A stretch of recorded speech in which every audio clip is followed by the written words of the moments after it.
The gentleman from California, Mr. Schiff, is recognized. Thank you, Madam Chair. Master Zeldin, you've only been at the EPA for a few months, but in that time, you've done more to dismantle this agency than probably all of your predecessors put together. That may be a source of pride for you, but it is not for the American people. You've unlawfully terminated grants without justification. You've fired and pushed out some of the best scientists who inform EPA's decision-making. You refuse to spend money that Congress has appropriated to the EPA by law. And you've launched a pro-polluter effort to delete dozens of environmental protections. On top of all this, you've launched an effort to overturn California's Clean Air Act waivers that improve the quality of air breathed by 40 million Californians and by millions more in other states who have adopted California's high standards. That effort, for which my colleagues have decided to eliminate the filibuster to achieve, is not exactly what anyone would call cooperative federalism. But it's your budget that's the ultimate proof of your priorities. You propose cutting America's environmental agency by 55%, meaning that in your view, and that of President Trump, more than half of the environmental efforts of the EPA, more than half of the efforts to make sure Americans have clean air and clean water are just a waste. They're just a waste. Meaning that Californians and people all over the country, when they breathe the air, thanks to your good work, it'll mean there's more diesel and more other particulate matter in the air. When they drink a glass of water, they may not be able to see it, but this water that Americans drink is going to have more chemicals like PFAS, forever chemicals in their water. This will be your good work. I want to be very specific about the legacy you're going to leave if you're successful in eliminating half of our efforts to clean our water and our air. Your legacy will be more lung cancer. It'll be more bladder cancer. It'll be more head and neck cancer. It'll be more breast cancer.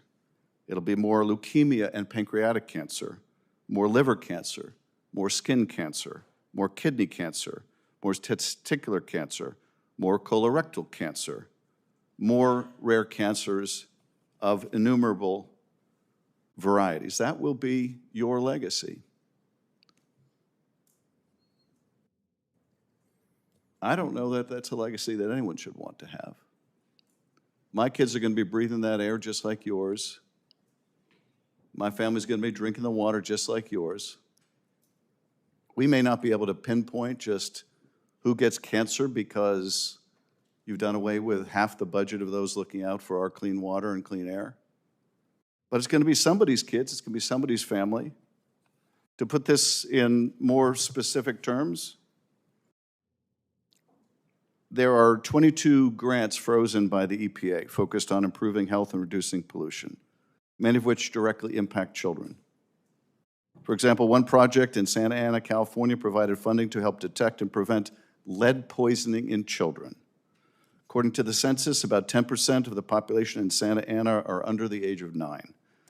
With a population of about 310,000 people, that means that 31,000 children are at risk of lead poisoning in Santa Ana without this funding. What is it about this grant that you and EPA believe is problematic enough to freeze this funding and put potentially 31,000 children at risk?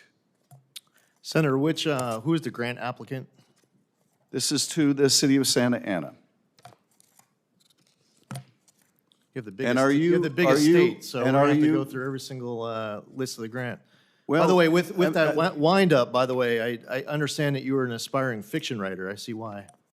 Oh, yeah. Well, I understand your view that you can cut half of the agency and it won't affect people's health or their water, their air. That, to me, is a big fiction, Mr. Zeldin. You've forgot about the fact of cleaning up I have to think, Mr. Zeldin. I think, Mr. Zeldin, if your children were drinking water, if your children were drinking water in Santa Ana, Mr. Zeldin, maybe you wouldn't be so cavalier about whether there was lead in their water.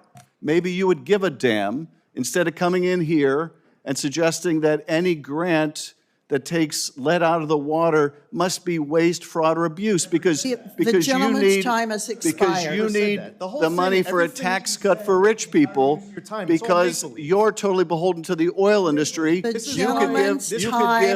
You could give a rat's ass about how much cancer your agency causes. The gentleman's time has expired.